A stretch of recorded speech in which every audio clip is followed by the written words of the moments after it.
So this will be the final video on the War Scroll. There really hasn't been very many videos that we have done.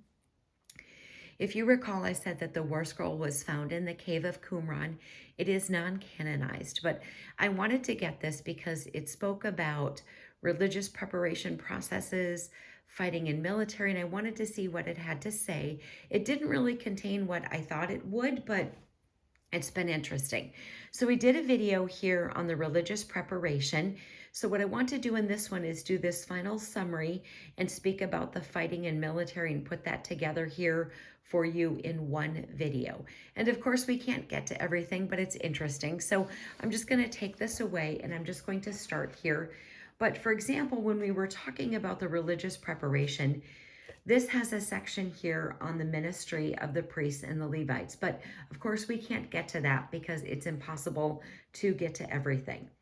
But let's start here with looking at what the War Scroll has to say. We talked about the Essenes and who those people were, but this speaks about a war that lasts the length of time or a series of wars that last during this particular time. And so it is a 7 sort of stage confrontation between the sons of light, who are the Essenes. Remember, they think they're the only true people who are of Jewish faith, and the leadership of the prince, and their leader is the Prince of Light, which is Michael. Yes, that Michael the Archangel. And then they fight against the sons of darkness, which is aided by this nation called Kittim, which is led by this evil deity Belial, and Kittim is supposedly the most evil and vile of the nations and the people mentioned who are the enemies of God. And so this war will last 35 years.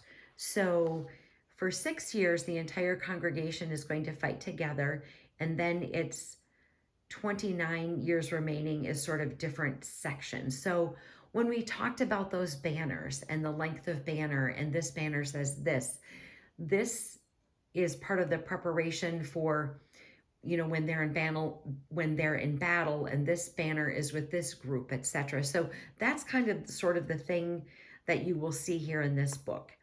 And that the first year they're going to fight against Mesopotamia. So then it goes on to mention in those 29 remaining years, which divisions of the armies, etc., are going to be fighting. So that's just a section that I wanted to mention.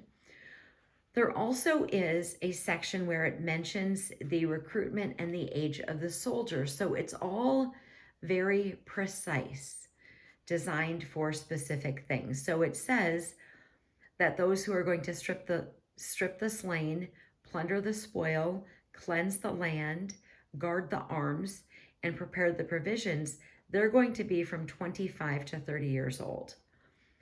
But then the men of the army shall be from 40 to 50, and the officers shall be from 40 to 50. So there's all this very descriptive age grouping, etc., for the particular people and what is going on. There's also a section where it speaks about the description and the maneuvers of the battle division. And so that's really interesting. So it's all very precise. And then lastly, what I want to mention here, because we're going to run out of time and I can't do any more than that, but there is a description of the deployment of the cavalry. So it speaks about having 7 rows of horsemen taking the position to the right and left of the battle line, their ranks positioned on both sides, 700 horsemen on one side, 700 on the other. And so it's all very precise and orderly. And although this book did not contain what I thought that it contained or what it might contain, it definitely was interesting. It is non-canonized. It does not replace canonized scripture, but there are things that we can learn. And so that is the final section on the War Scroll. Armor up, we ride at dawn. May God bless you as always. Have a great day.